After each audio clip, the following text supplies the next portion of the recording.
Bonjour et bienvenue dans C'est quoi un ingénieur, l'émission qui explore les différentes facettes de la formation et du métier d'ingénieur. Aujourd'hui, je vous propose que nous nous arrêtions sur la dimension internationale des formations d'ingénieurs. Pour cela, j'aurai le plaisir d'accueillir Lisa Vergara du département des relations internationales à l'ECAM Lyon. En fin d'émission, une vidéo rappellera l'importance de faire un petit séjour à l'étranger pendant ses études. Mais tout de suite, retrouvons Alessandro Mosca qui a suivi une prépa internationale à l'école d'ingénieurs ESEO.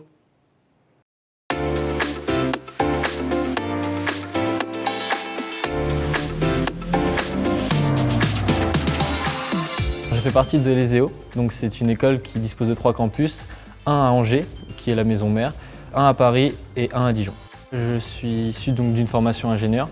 J'ai fait mes 2 années de préparation intégrées à Paris, puis je suis venu à Angers pour le cycle ingénieur. J'ai d'abord fait le tronc commun en première année d'ingénieur, puis je suis parti en option système embarqué en 2e année et je me retrouve de nouveau à Paris sur le nouveau campus en option Big Data.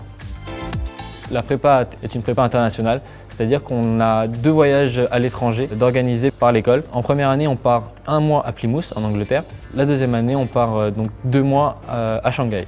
J'ai choisi de partir à l'étranger dès la prépa pour parfaire mon niveau d'anglais qui, en sortant du lycée, n'était pas exceptionnel. Il n'est pas forcément parfait aujourd'hui, mais je peux dire que j'ai un anglais assez professionnel qui me permet aujourd'hui d'avoir une conversation en anglais très facilement. Le fait de partir à Shanghai était pour moi une ouverture sur le monde et je pense qu'en tant qu'un futur ingénieur, il est important d'avoir justement cette ouverture et ça m'a permis de grandir plus vite que d'autres personnes qui partiront sûrement plus tard, même si c'est 1 ou 2 ans après. Ça m'a permis d'acquérir cette maturité peut-être un peu plus tôt que les autres. Avoir eu un premier aperçu de comment travailler ou comment se passent les choses à l'étranger dans des cultures différentes, c'est vraiment important quand on sait qu'en tant que futur ingénieur, on sera forcément amené à travailler à l'étranger ou alors avec l'étranger, même depuis la France.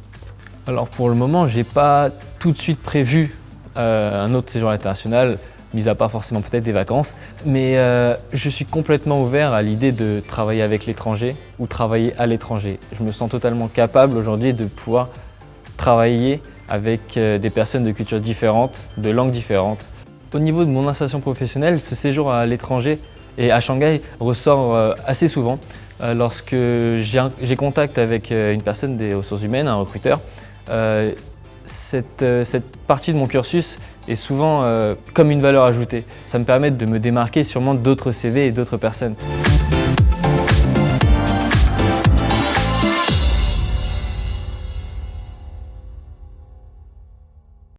Lisa Vergara, bonjour. Bonjour. Alors, c'est certainement une question banale, mais pouvez-vous rappeler pourquoi la dimension internationale est fondamentale quand on suit une formation d'ingénieur ? Bien sûr. Les ingénieurs d'aujourd'hui vont travailler dans différentes structures tout au long de leur carrière professionnelle. C'est-à-dire qu'ils vont travailler ça peut être des grands groupes internationaux, ça peut être des sociétés françaises où ils restent en France, ça peut être des tout petites structures comme de type start-up par exemple. De toute façon, ils auront besoin des compétences scientifiques et techniques, mais pas que. Ils auront aussi besoin de pouvoir s'adapter, d'être mobiles. Donc, par exemple, ça peut être des déplacements à l'étranger, travailler en équipe internationale, avoir peut-être des collaborateurs, des managers internationaux. Donc, il faut savoir travailler avec ces personnes, collaborer. C'est un besoin en fait pour l'ingénieur d'avoir une dimension internationale et justement que proposent les écoles d'ingénieurs concernant l'internationalisation des formations et les séjours à l'étranger ? De façon générale, il y a toujours les semestres, les mobilités académiques, comme des semestres, années d'études, double diplôme en fin de parcours. Ça peut être aussi des stages en entreprise, mais aussi des stages en laboratoire universitaire. Donc à l'ECAM Lyon, par exemple, il y a tout ça, bien sûr, et il y a aussi, donc il y a à peu près 2/3 de nos promos qui font, par exemple, un semestre ou une année d'études. Et on a à peu près 15% de nos promotions qui font un double diplôme en fin de parcours. Après, ce que nous proposons aussi, ça peut être des séjours très courts de type Summer School.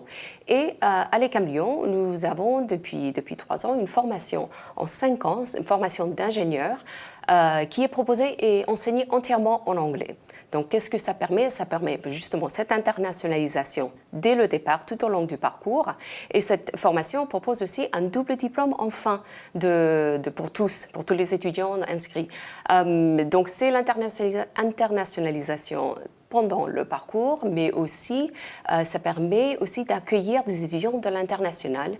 Dans cette formation, il y a aussi des enseignants qui viennent de l'étranger, qui ont des parcours à l'étranger. Voilà, donc c'est vraiment international du début jusqu'à la fin. Vous créez un lien entre les étudiants internationaux et les étudiants français. Absolument. Et du coup, un parcours totalement international pour ces futurs ingénieurs.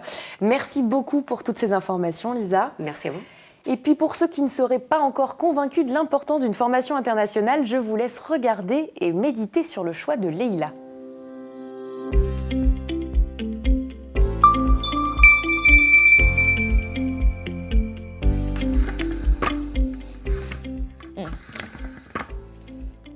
Canada.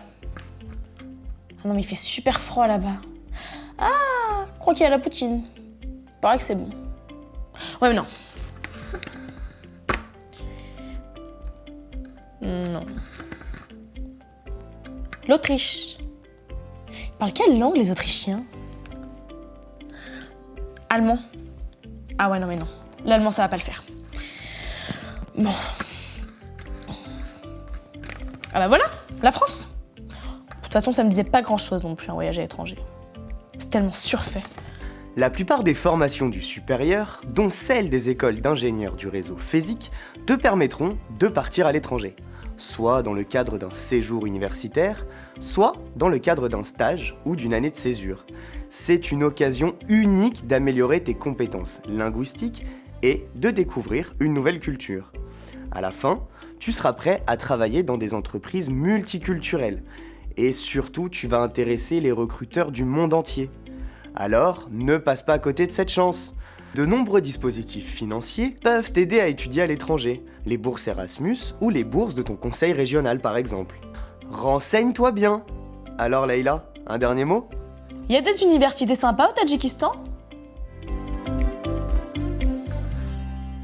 Merci de nous avoir suivis. On se retrouve très vite et d'ici là, rendez-vous sur demain.fr pour voir, revoir et partager cette émission.